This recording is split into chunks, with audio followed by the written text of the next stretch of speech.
Hola, ¿cómo están? Tengo el privilegio de poder encontrarme nuevamente con ustedes en donde vamos a estar compartiendo una serie de estudios que hemos titulado Estudios Bíblicos en Tiempos de Crisis.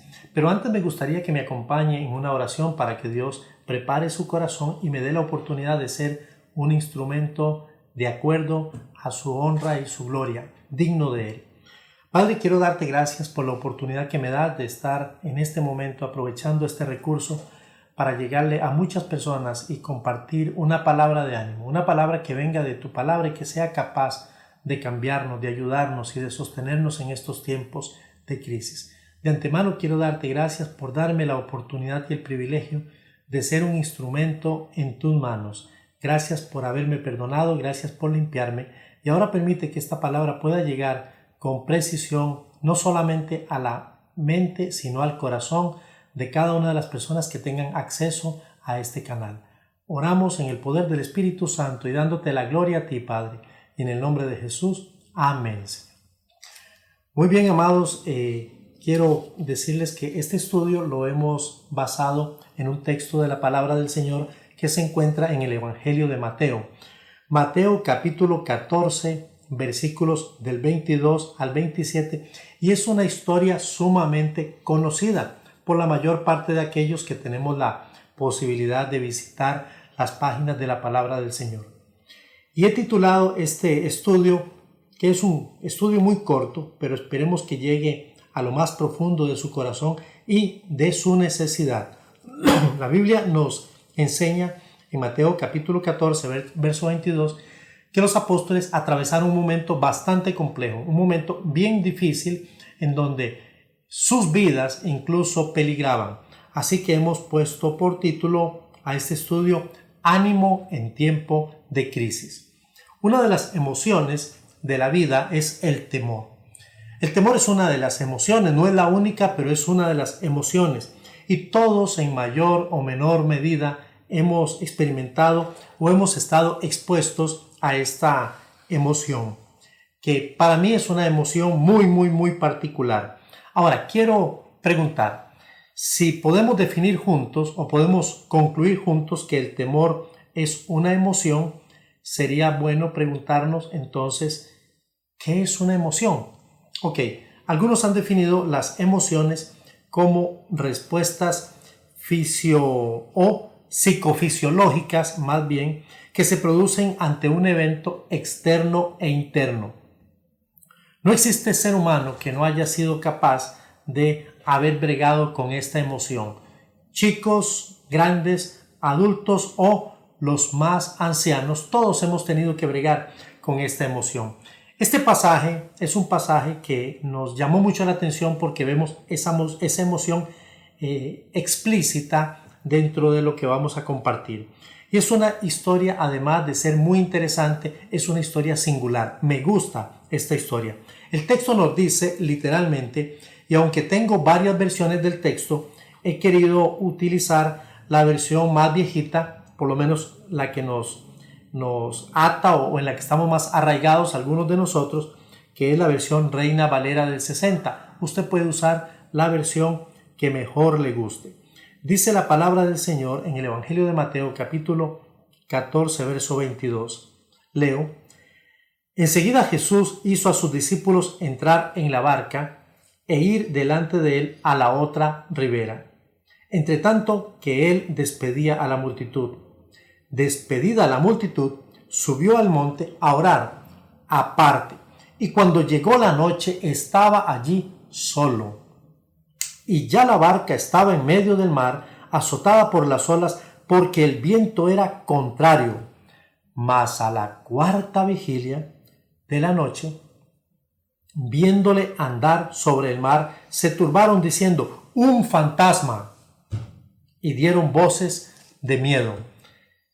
Pero enseguida Jesús les habló diciendo: tened ánimo, yo soy, no temáis. Cuando leo este pasaje reflexiono sobre varias situaciones que me cautivan, y una de ellas es la que encuentro en el versículo 22.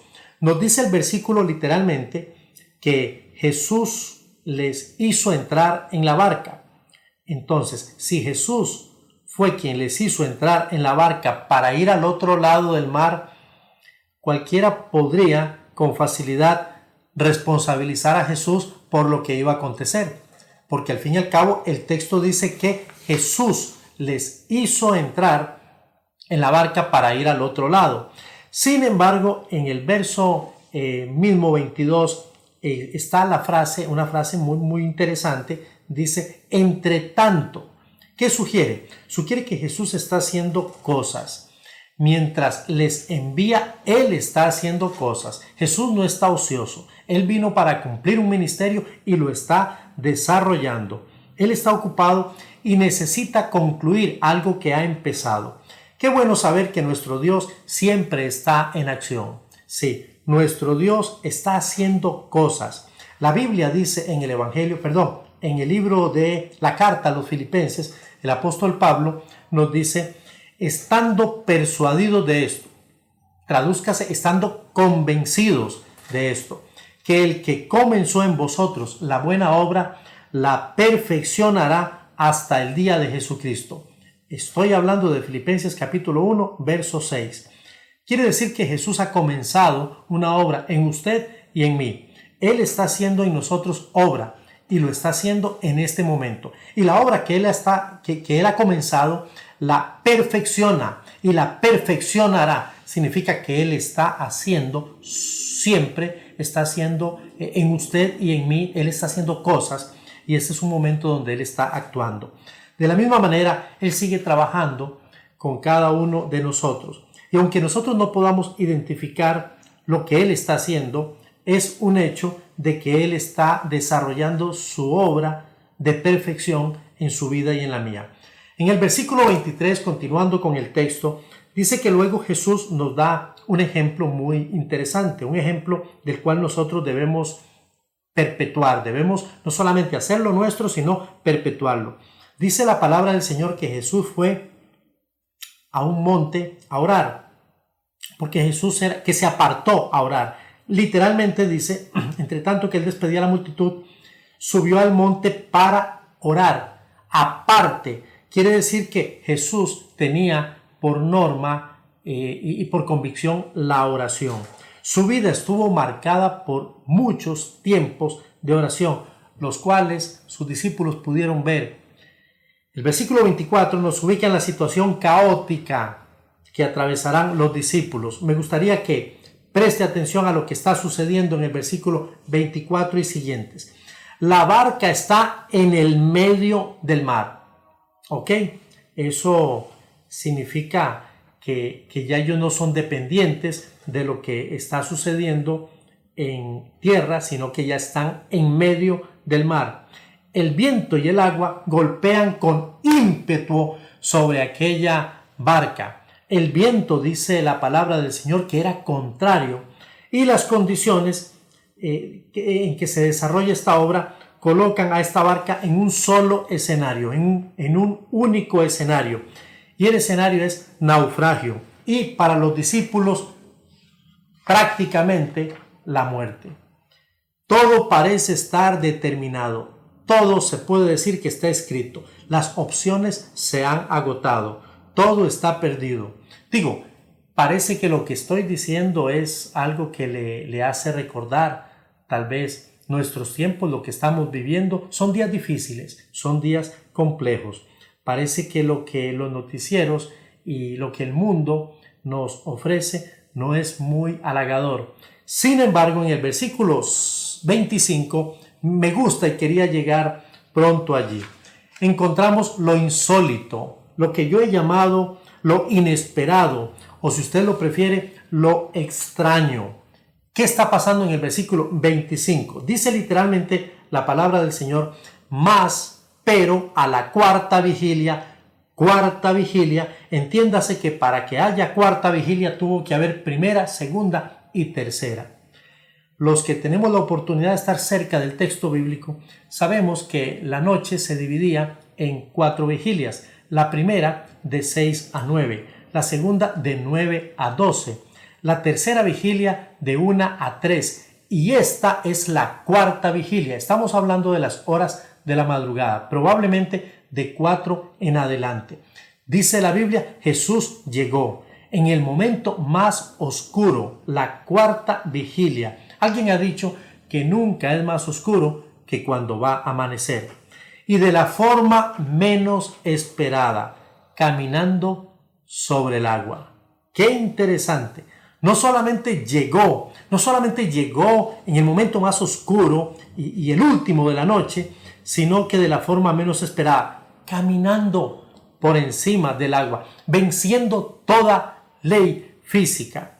Entonces los discípulos obviamente están asustados, están turbados, están confundidos, no entienden lo que está sucediendo. Y de repente una instrucción. De hecho, la Biblia dice que cuando le vieron pensaron que era un fantasma. Imagínense ustedes cómo estaba la mente y el grado de confusión. Sin embargo, me encanta que la instrucción es inadmisible. La instrucción que les da Jesús, y déjenme leerla tal cual la quiero leer. Tened ánimo, no temáis. ¿Escucharon? La instrucción es una instrucción inadmisible. 2 frases. La primera, tened ánimo. La segunda, no temáis. Lo que Jesús está diciendo realmente a sus discípulos es algo más o menos así. Comiencen a hacer lo que no han estado haciendo. Ánimo. Tened ánimo. ¿Creen ustedes que en ese momento estaban animados o estaban desesperados?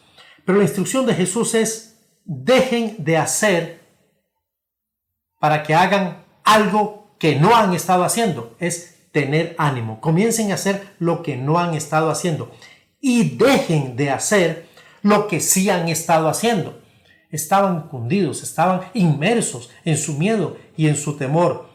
Muy aceptable, muy justificable, pero la instrucción es: no temáis.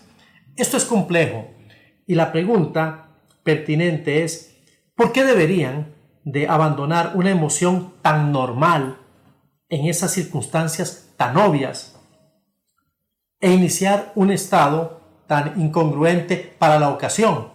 Porque era incongruente tener ánimo y era consecuente estar aterrados. La respuesta está en la frase que omitimos intencionalmente, porque realmente lo que Jesús les dijo en esa instrucción a la que yo llamé inadmisible fueron 3 frases y yo me permití omitir una. La primera fue: tened ánimo. La segunda: yo soy, no temáis. Eso cambia todo el escenario. Jesús es el centro y está en el centro. Y no solamente es y está, sino que está controlándolo todo. ¿Se da cuenta? Sí, Él está en la barca. Y yo me siento muy feliz cuando Él está en la barca. Pero ¿qué cuando no está en la barca? Si Él está en la barca, yo estoy tranquilo. Ahora, si no está en la barca, como efectivamente está ocurriendo en el pasaje, pero está en el centro, controlándolo todo, yo seguiré tranquilo. Recuerden la instrucción: tened ánimo, yo soy, no temáis. El yo soy, el eterno, el Dios nuestro, Él está en el centro y está controlándolo absolutamente todo. Usted y yo tenemos todo el derecho de tener miedo. Está bien, ¿tiene miedo? Está bien, es su derecho, es una emoción. Asustarnos es parte de la vida. Cuando el viento sea contrario y las olas golpeen con ímpetu sobre usted, su familia, su pueblo, está bien, asustarnos es nuestro derecho. Y al margen de quien haya provocado la situación, el temor es una emoción válida. Pero la instrucción de Jesús es tener ánimo. Tengan ánimo y no teman, simple y sencillamente porque el gran yo soy está en medio, controlándolo todo. Es mi deseo y es mi oración que usted pueda sentirse en este momento fortalecido, porque mi Dios, que es su Dios, controla todas las situaciones. Así que por favor, ánimo en tiempo de crisis. Que el Señor nos bendiga ricamente.